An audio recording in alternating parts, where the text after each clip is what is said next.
மருத்துவமனைகள் அனைத்தும் அரசாங்கம் உடைமையாக்கப்பட்டவுடன் எவ்வளவு வேலை வாய்ப்பு அங்கே காலியாக இருக்கிறதோ அனைத்து வேலை வாய்ப்புகளும் நிரப்பப்படும். அதான் 3 ஷிஃப்ட்டுன்னு சொல்லிட்டேனே, 24 மணி நேரம் டியூட்டியில் இருக்கணும்.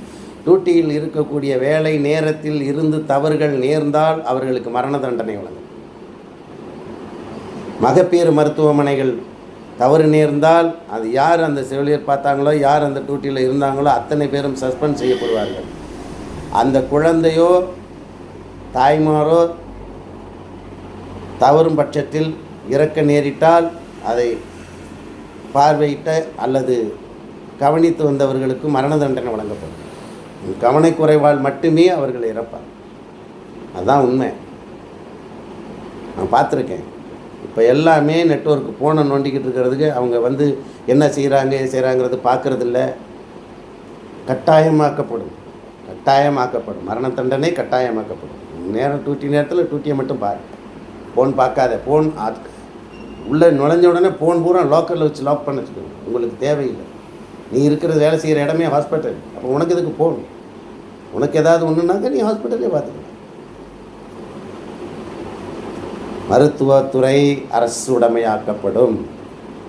டாக்டர்ஸ் அனைவருமே மருத்துவர் அரசு தான். சம்பளங்கள் மாற்றி அமைக்கப்படும். அதே மாதிரி முதல்ல சொன்ன மாதிரி கல்வி அனைத்து பள்ளிகளிலிருந்து எல்கேஜியிலிருந்து எல்கேஜி அதாவது எல்கேஜி டு காலேஜ் வரைக்குமே இலவச கல்வி அனைத்துமே அரசு உடைமையாக்கப்படும். அரசு கல்வி நிறுவனங்களாகத்தான் அமைக்கப்படும். தனியார் கல்லூரிகள் இதெல்லாம் கிடையாது. எல்லாமே அரசு உடைமையாக்கப்படும்.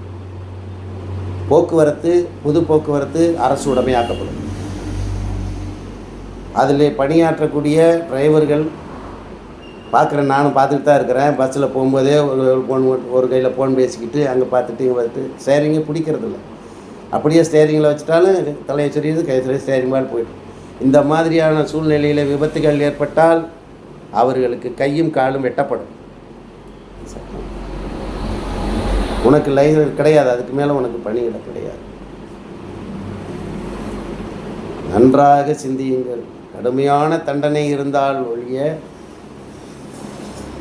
வேறு தமிழ்நாட்டை நாம் முன்னிலைக்கு கொண்டு வர முடியாது.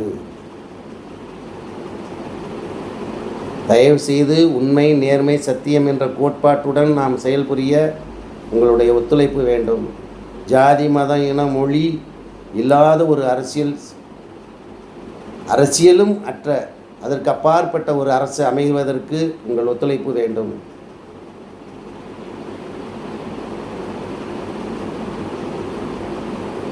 இது மருத்துவத்துறை அரசுடைமையாக்கப்பட்டவுடன் செயல்படுத்த வேண்டிய திட்டங்களும் அதற்குண்டான சட்டங்களும் வரையறுக்கப்பட்டு,